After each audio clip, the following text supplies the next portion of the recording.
E aí, pessoal? Sejam bem-vindos a mais um mergulho profundo aqui no Fé em Letras. É isso aí. Hoje a gente vai se aventurar pelo livro Quebrando o Poder do Mal, do Rick Joyner. Opa, que legal. E já aviso logo de cara. O tema é intenso, viu? É bem profundo. Batalha espiritual. Mas calma, a gente vai desmitificar esse assunto e trazer reflexões bem práticas para nossa vida. Sem dúvida. É isso que a gente faz aqui. A proposta é mergulhar de cabeça nos ensinamentos do Joyner, né? Isso. E desvendar os segredos, as forças que moldam o nosso mundo, tanto pro bem quanto pro mal. É isso aí. E já de cara, o Joyner coloca a gente frente a uma ideia muito poderosa. A ideia de que o medo é usado como uma arma. Uma arma. E não pensem que é aquele medo básico, não. Ele fala de uma força, uma energia que é usada contra nós. Interessante. E é a partir dessa premissa, né, Ah. que a gente vai desvendar os mistérios dessa batalha toda. E o legal é que ele não fica só na teoria, né? Ele vai além, ele mostra como essa batalha se manifesta na prática. Ele usa exemplos bem interessantes, como a dinâmica, por exemplo, entre predador e presa, o medo de cães, e até mesmo como o medo se manifesta nas hierarquias humanas. Peraí, você está dizendo que o medo que eu sinto do meu chefe é a mesma energia que um leão usa para caçar uma zebra? É mais ou menos por aí. O que ele quer mostrar é que o medo é uma ferramenta de controle, assim como um leão, né? Se aproveita do medo da zebra para dominá-la, o medo também é usado para controlar pessoas, seja na sociedade, no trabalho ou em qualquer ambiente. Nossa, faz sentido. Né? E como a gente escapa dessa, então?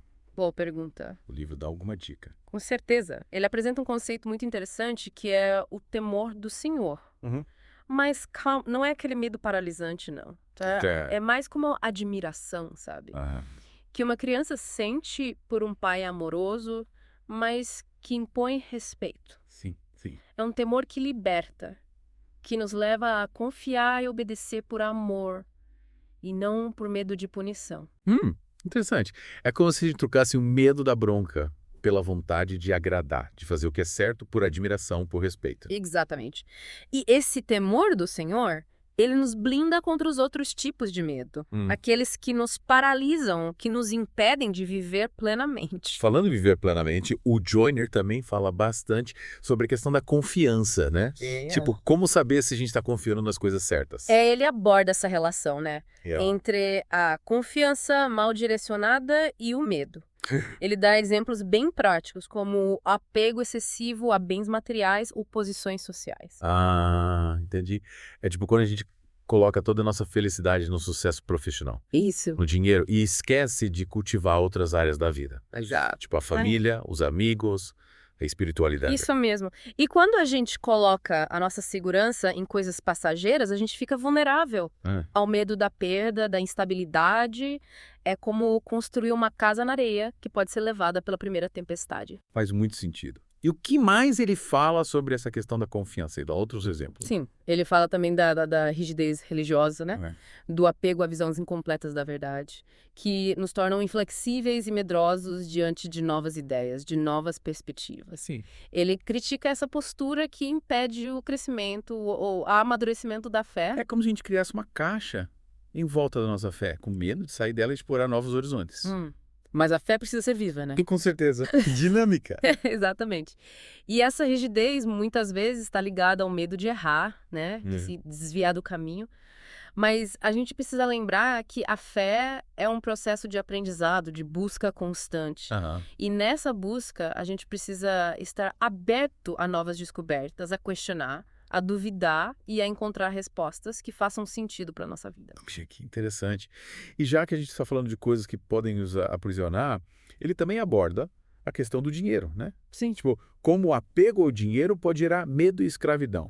Sim, ele dedica um bom espaço do livro a essa questão. Legal. Ele argumenta que o dinheiro, muitas vezes, se torna um ídolo em nossas vidas, né? Nos levando a buscar segurança e status em vez de buscarmos a Deus. E como a gente escapa dessa armadilha? Boa pergunta.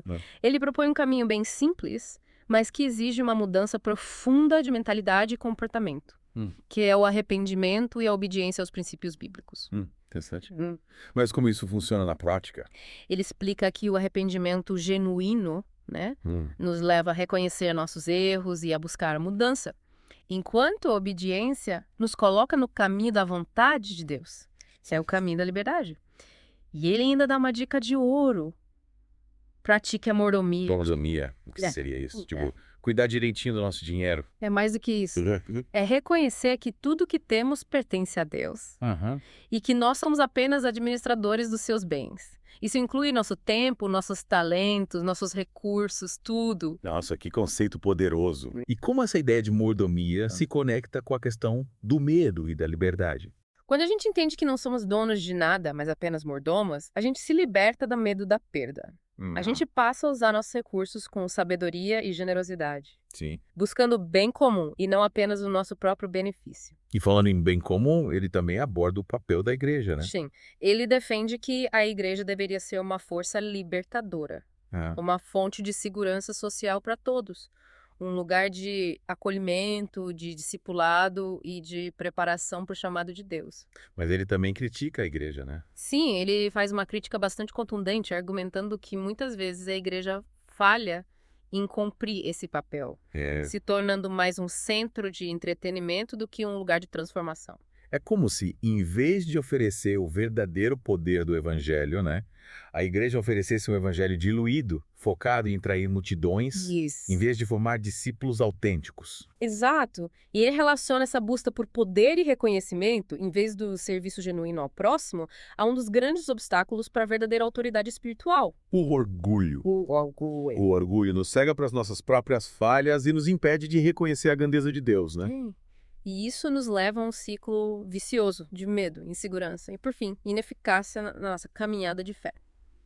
Para romper esse ciclo, a gente precisa alinhar as nossas ações com nossas crenças, vivendo em verdade, mesmo quando isso for inconveniente ou desafiador. E a gente precisa ter em mente que adiar as consequências não significa que elas não existam. Verdade. Presumir da graça de Deus pode nos levar para um caminho perigoso, nos afastando da verdadeira liberdade que Ele deseja para nós. É como construir um castelo de cartas, bonito por fora, mas frágil por dentro, fadado a desabar ao primeiro vento forte. A verdadeira liberdade se constrói sobre alicerces sólidos, sobre a rocha da verdade e da obediência. Caramba, quanta coisa a gente já abordou. E ainda tem muito mais pela frente, né? Bastante coisa. Mas antes da gente continuar, queria lembrar vocês. Curtir o vídeo, se inscrever no canal, ativar as notificações e compartilhar esse episódio com os amigos ajuda muito o Fé em Letras a crescer. Com certeza. E se você tem alguma sugestão de livro para a gente discutir em um próximo mergulho profundo, deixe seu comentário aqui embaixo. A sua participação é muito importante para a gente. É isso aí. Conta pra gente o que você tá achando da nossa conversa até agora. Quais insights te chamaram mais atenção? E fiquem ligados, porque na próxima parte a gente vai mergulhar ainda mais fundo nos ensinamentos do Joyner. Até lá!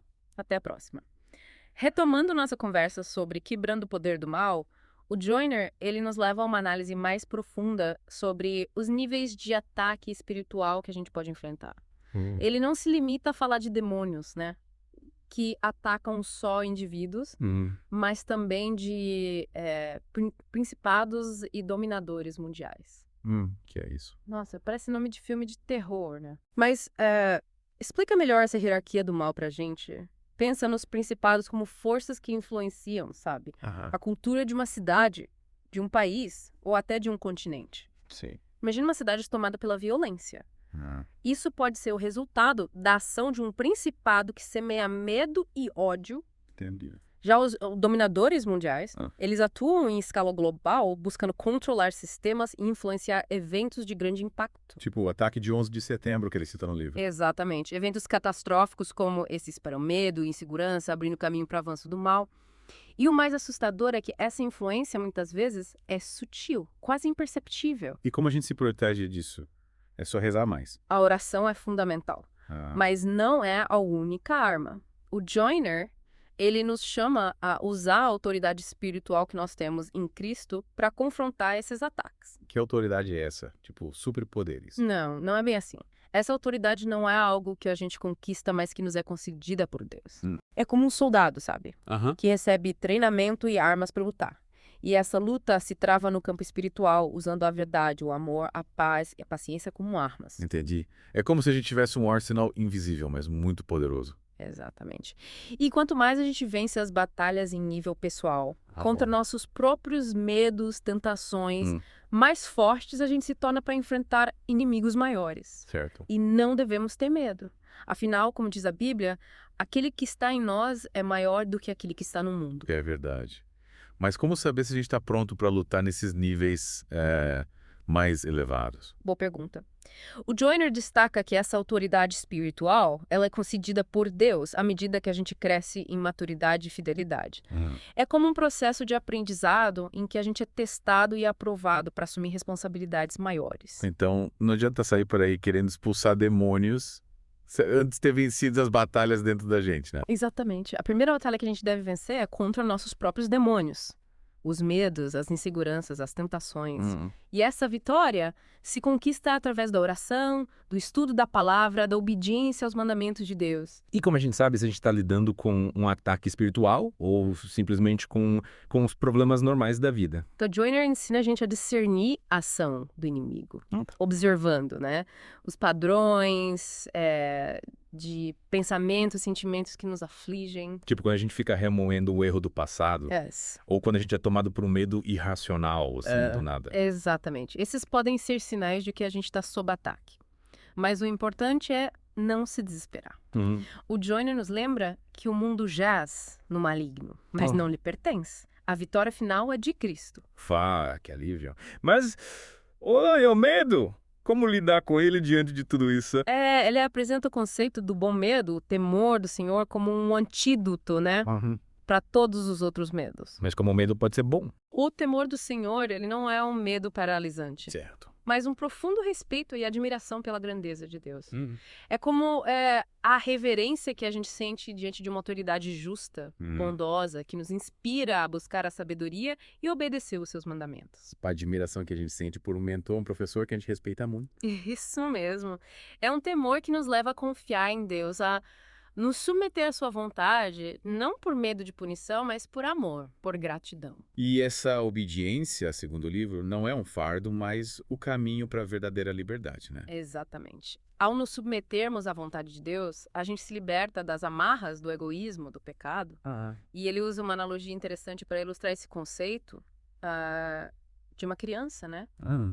Que temes agradar o seu pai, não por medo de punição, mas por amor e respeito. É como se a gente fizesse a vontade de Deus não por obrigação, mas pelo prazer de agradar a um pai amoroso. E esse amor de Deus, ele nos impulsiona a buscar a pureza, a santidade. Não por medo de sermos rejeitados, mas por gratidão, pelo desejo de nos tornarmos mais semelhantes a Ele. E falando em se assemelhar a Deus, ele também fala sobre a idolatria, né? Sim, ele explora a relação entre idolatria e medo, mostrando como a confiança mal direcionada pode nos levar à escravidão. Tipo quando a gente coloca a nossa felicidade no dinheiro, no sucesso, na beleza física. Exatamente. Esses são exemplos de ídolos modernos, né? Que prometem felicidade, mas que, no fundo, nos escravizam, nos aprisionam no meio. Qual o antídoto para essa idolatria toda? Ele nos convida a colocar Deus em primeiro lugar em nossas vidas, né? Reconhecendo que Ele é a fonte de toda a felicidade, segurança e paz.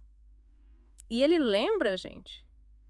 A verdadeira liberdade, ela se encontra em servir a Deus e ao próximo, e não em buscar a satisfação dos nossos próprios desejos. É como se a gente estivesse trocando uma vida vazia, superficial, por uma vida com propósito, com significado. E essa vida com propósito, ela se manifesta no amor ao próximo, na compaixão, na justiça, na busca por um mundo melhor. Caramba, quanta coisa importante a gente já conversou. E ainda tem muito mais pela frente. É verdade.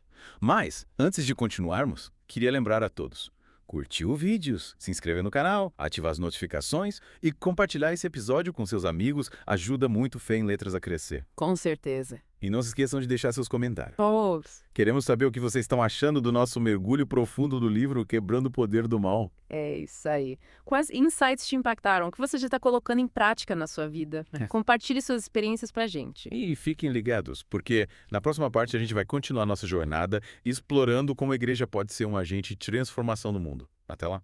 Até a próxima. Continuando nossa análise de Quebrando o Poder do Mal, chegamos a um ponto crucial.